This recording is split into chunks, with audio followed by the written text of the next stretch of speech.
Mark chapter 8, verses 27 to chapter 9, verse 1. Jesus and his disciples went on to the villages around Caesarea Philippi. On the way he asked them, "Who do people say I am?"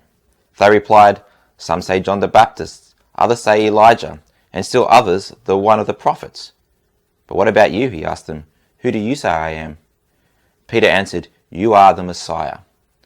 Jesus warned them not to tell anyone about him.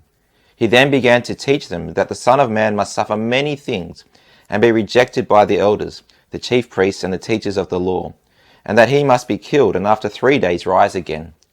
He spoke plainly about this, and Peter took him aside and began to rebuke him. But when Jesus turned and looked at his disciples, he rebuked Peter. "Get behind me, Satan," he said. "You do not have in mind the concerns of God, but merely human concerns." Then he called the crowd to him along with his disciples and said, "Whoever wants to be my disciple must deny themselves and take up their cross and follow me.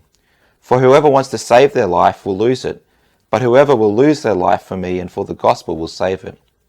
What good is it for someone to gain the whole world yet forfeit their soul? Or what can anyone give in exchange for their soul? If anyone is ashamed of me and my words in this adulterous and sinful generation, the Son of Man will be ashamed of them when he comes in his Father's glory with the holy angels." And he said to them, "Truly I tell you, some who are standing here will not taste death before they see the kingdom of God has come in power." Hey Ben, Yeah, Bernie? my mum called me unique. No, I can see why your mum called you that. That's probably a really good word for you. What's that mean? Well, unique means you're the only one like you in the whole wide world. Oh yeah, I am unique because I am the best and there's no one as good as me. Well, Bernie, What's that?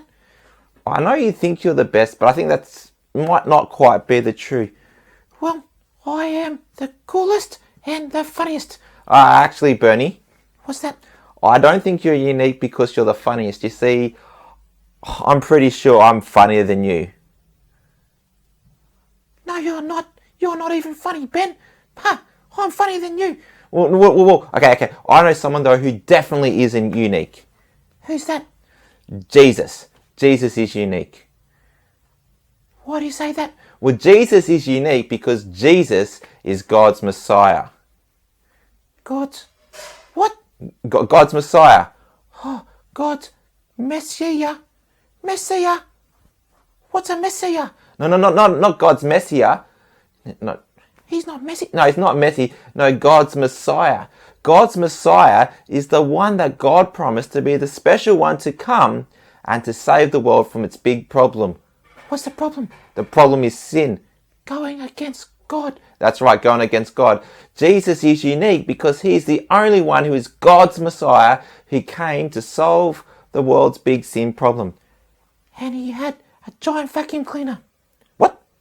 Yeah, you know, a giant vacuum cleaner to suck up all the sin and then we'd never see it again. No. Jesus didn't fix the sin problem with a giant vacuum cleaner, Bernie.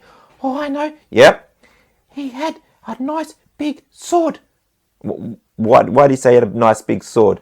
Well, Jesus came and he beat the sin with a sword.